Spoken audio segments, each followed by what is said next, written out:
What is poppin' YouTube? Back again with another video. Today we're doing my must start wide receivers and must sit wide receivers, where we go through my top 36 wide receivers. We tier rank them so that you know who am I starting, who am I benching this week. If this is your first time on the channel, hit that like button, hit that subscribe button. Happy you're here, and let's go.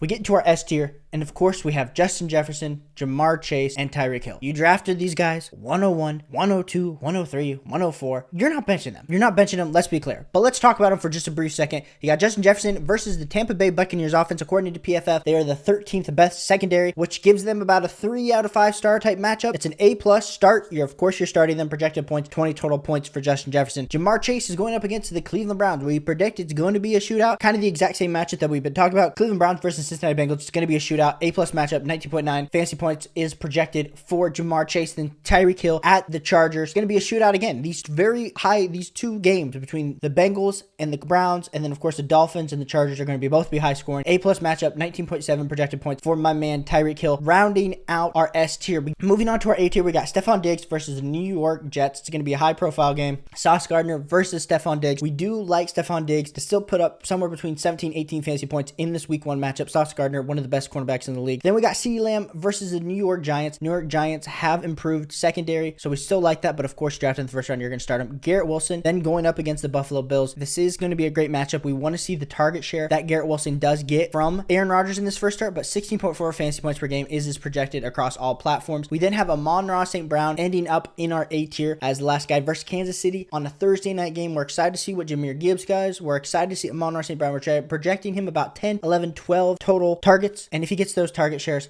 he's going to be ending up right where he's projected, somewhere around 17 to 18 fantasy points per game, ending out here on our A tier. Moving on to our B tier, we got 4 players. We got Davante Adams, Chris Olave, Calvin Ridley, and AJ Brown. When we look at Davante Adams going up against Denver, it's a really great matchup, but we also don't know what this quarterback play is going to be like. That is my hesitation with Davante Adams, with Jimmy G. So we have him around mid 16, 17 fantasy points per game projected is where we're at with Davante Adams. We then move to our next player on this list, which is Chris Olave versus Tennessee. Tennessee, this might be a shootout. This might not be a shootout. The Tennessee Titans O-line is so bad. I have a feeling it's going to be kind of a mediocre game here for Chris Olave, but that's why we're projecting somewhere around 15 fantasy points per game here for Chris Olave. Then we have Calvin Ridley versus the Indianapolis Colts. This is a great matchup. I think my only worry is there's just not going to be enough passing volume towards the end of the game to push Calvin Ridley any higher in my tiers. But Calvin Ridley versus the Colts, this is an absolute A+ smash type matchup. We then have AJ Brown, and a lot of people are going to say, hey, why are you so low on AJ Brown, Caleb? He's playing the Patriots. Bill Belichick just knows how to put together a good defensive game plan, especially for week 1. And so AJ Brown versus New England, I mean, it's an okay matchup. It's not great, but we saw how this Philadelphia Eagles offense can get when it's absolutely humming. So I just have AJ Brown here at the back end of this tier. Not that you're going to be benching any of these guys. You're not benching any of these guys, but that's how I see it in my B tier. Moving on to my C tier, we have T. Higgins, Jaylen Waddle, Keenan Allen, Amari Cooper, Devonta Smith, DK Metcalf, and DJ Moore. Starting it off with T. Higgins, we have T. Higgins versus the Browns. I'm projecting a shootout is going to be happening. Also, all the books are also projecting that it's going to be quite a high scoring game. So we do like T. Higgins to start off this tier over a guy like Jaylen Waddle, where Jaylen Waddle was being drafted ahead of T. Higgins, most likely in your fantasy football drafts. Then, like we said, Jaylen Waddle is going up against the Chargers. We say it's going to be a high scoring game. The reasons we like Tyreek Hill, same exact reasons we like Jaylen Waddle here. We just cannot push him any higher because unless something happens to Tyreek Hill, it's going to be hard for us to really put him anywhere higher than our B tier on a week-to-week basis. We do like Jaylen Waddle, but we just need to see it. Keenan Allen versus the Miami Dolphins. I think an argument could be made that Keenan Allen should have been higher. Keenan Allen maybe should have been in my B tier, but when I really thought about it and sat down, I just could not wrap my head around Keenan Allen in this offense getting more target volume than he did last season when you're adding Quentin Johnston. I know Josh Palmer is reported as the wide receiver 3. You got all these weapons. Now, Keenan Allen might come out, get 10, 12 targets, get a tutty, and prove me wrong. But Keenan Allen, I do like him here. Very safe floor. Of course, you're not benching Keenan Allen. No reason to be worried about Keenan Allen. Then we got Amari Cooper, who I think Amari Cooper in the C tier is a very fair range here for Amari Cooper versus the Bengals. But like we were saying, I'm on the Deshaun Watson train. And I think a lot of people are going to be surprised by how efficient this Cleveland Brown offense is going to be at the end of the season. And that is enough to put Amari Cooper here in my C tier. Then we got Devonta Smith. Devonta Smith is playing the Patriots, the same exact reason that we were talking about AJ Brown, just a lower passing attack volume. And if this is kind of a defensive matchup where Bill Belichick is throwing everything at the Philadelphia Eagles offense, just might be a little bit slower of a day. And so Devonta Smith, I'm putting him, of course, behind Keenan Allen, Amari Cooper. A lot of these alphas, I just don't like the matchup enough to put him ahead of like a Jaylen Waddle or T. Higgins. Then we have DK Metcalf with the Seahawks who are playing the Rams. The Seattle Seahawks are going to blow the canisters off of the Rams. And that's enough for me to just be a little bit worried about how is this going to play out into the fourth quarter with DK Metcalf. But I think DK Metcalf could end up with, 75 yards and a tutty. And I think that is enough to put him here in my C range. You're not benching DK Metcalf. We then move to my final guy in the C tier, and that's going to be DJ Moore. Now, a lot of people have DJ Moore a little bit lower.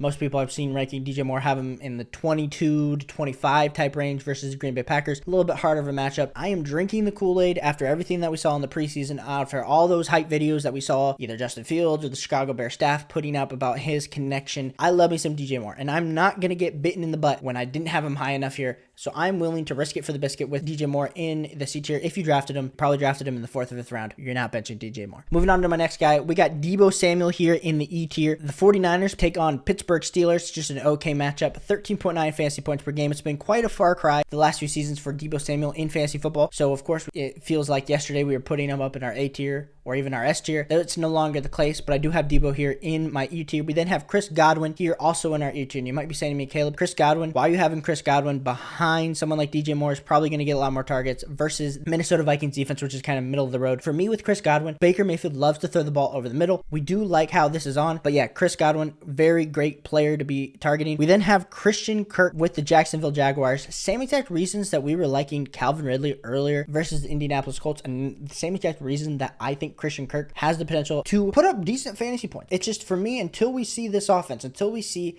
the Jacksonville Jaguars offense go out and we can say, yep, target share between Calvin Ridley, Christian Kirk, Evan Ingram, those running backs in the backfield. Like, how is this offense going to look with all these weapons? And that's enough to make me just a little bit hesitant with Christian Kirk. I know a lot of people thought Christian Kirk was the value of the draft. Christian Kirk, let's just hold our horses here. Then we move on to Diontae Johnson. And the fact that I have Diontae Johnson over DeAndre Hopkins and Christian Watson, a lot of you are going to say is disrespectful. For a guy who commands the type of targets that he commands each and every week, and then we saw the preseason highlight where he's not only catching 5-yard slants, he actually caught a 20-yard deep dig pass, made me super excited for Diontae Johnson. I've been drinking the Kool-Aid all offseason. I'm fully in here on Diontae Johnson, elite level separator. And when the Steelers are going up against San Francisco, great matchup here. It's going to hopefully be a little bit higher scoring if we can benefit Kenny Pickett here as well. Then we got DeAndre Hopkins for the Tennessee Titans. I have DeAndre Hopkins a little bit lower than a lot of people are going to have DeAndre Hopkins, only because he's playing against New Orleans and only because he's in this Tennessee Titans offense, but we just don't know what his target share is going to be like. And even if he has a 25% target share, with the amount of volume that the Tennessee Titans have been throwing out here the last few years, would make me just a little bit nervous about his ultimate upside. Might be a great floor play for you, but that's kind of why I have him in this E tier.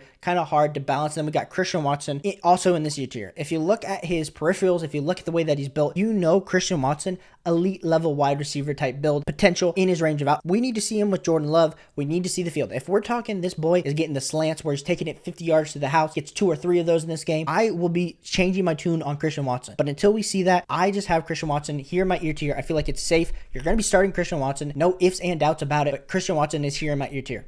Moving on to my F tier, we got a bunch of guys that kind of have the same type of build. We got Drake London, Mike Williams, Tyler Lockett, Mike Evans, Brandon Aiyuk, Brandon Cooks, and Scary Terry. Been in on Drake London all offseason. Drake London, elite level target share as a rookie. But we need to see Drake London, Kyle Pitts, and how they balance Bijan Robinson here in the first game. Drake London is playing the Carolina Panthers. Great matchup. Absolutely great matchup. I think running the ball wise, the Atlanta Falcons are going to do great. But how does his passing tech under Desmond Ridder impact? That's why I have Drake London a little bit lower. I debated putting Drake London in my E tier. I just couldn't do it. I think there was definitely a tier break. Then we got Mike Williams. Same exact reasons that we love Keenan Allen versus the Dolphins. We do like Mike Williams, but we need to see it. Boom or bust for Mike Williams. You're definitely going to be putting him in your flex. Like, that's probably you drafted him in the 7th round. You're going to be putting Mike Williams there. What is he going to do for you this week? I don't know. And that's why I have him in the F tier, because he could absolutely fail or should absolutely blow up for your team. But I do have him in the F tier. Then we got Tyler Lockett. The same exact reason we were liking DK Metcalf. We do like Tyler Lockett, especially with JSN still recovering from that hand injury. Playing the Rams, it's going to be a good matchup. Can Tyler Lockett unlock some of that magic? We do get worried as these wide receivers continue to get older, what they're going to look like on a year-to-year basis. But Tyler Lockett has been the man of consistency. Then we got Mike Evans playing against Minnesota. When we're talking about a man of consistency, 1,000 yards, 12 total touchdowns. A lot of us are a lot more worried about Mike Evans than we are Chris Godwin. That's why I have Chris Godwin ahead. Chris Godwin is a target hog.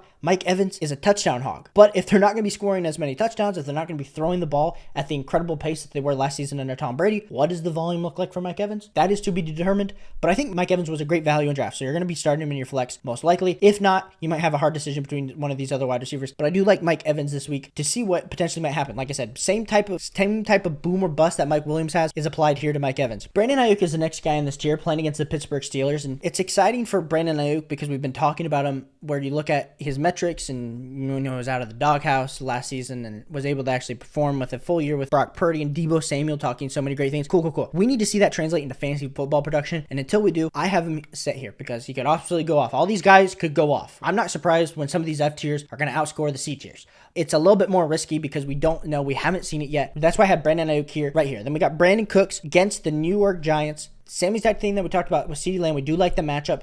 We do like Dak Prescott. Dak Prescott absolutely locks on to CeeDee Lamb. That's my only worry. But Brandon Cooks definitely going to finish the season as like a wide receiver 18 to wide receiver 25. And that is enough for me to be putting him here in my F tier because he's going to have some weeks where he's absolutely going to blow up. There's going to be some weeks when he's not. But for this week, playing against the New York Giants, there's not a lot of better wide receiver options out there on the table. And so I'm putting Brandon Cooks right here in the F tier. And you're going to say, Caleb, you're putting Brandon Cooks ahead of Terry McLaurin? Yes, I am. Sam Howell, yes, he looked good in two series in the preseason where people are already saying that the Commanders are going to be the second coming of the Kansas City Chiefs offense. That is not enough for me to put Terry McLaurin higher up in my fantasy football rankings. Now, scary Terry going up against the Arizona Cardinals. This could get ugly. This could get ugly, but it's like a C+ matchup. We're talking 12 fantasy points is kind of what Terry McLaurin is projected. And until we see Terry McLaurin absolutely be a ball dominant target share hog, which he has been, but there hasn't been like a ton of passing volume in the last few seasons, I am putting Terry McLaurin here in the F tier. Like I said, could absolutely blow up. He could be better than Christian Kirk this week, but I would much prefer the volume of that offense over Terry McLaurin's offense with the Commanders. Then we move on to our G tier where we got a few guys. We got George Pickens, we got Jahan Dotson, we got Michael Pittman, Hollywood Brown, and Elijah Moore. George Pickens going up against the 49ers. And with the same reasons that I love Diontae Johnson, I am against George Pickens because highlight plays don't get you fantasy points. Ladies and gentlemen, highlight plays don't get you fantasy points. But George Pickens, if he does take that next step, if he does become who we projected that he could become when he was in college and how he potentially looked his rookie season just a little bit, we could be talking about George Pickens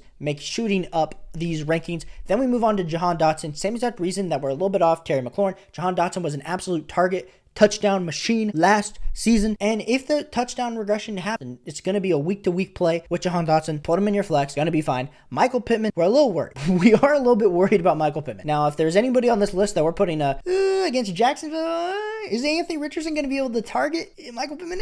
I don't know. So we got him also here in the G tier.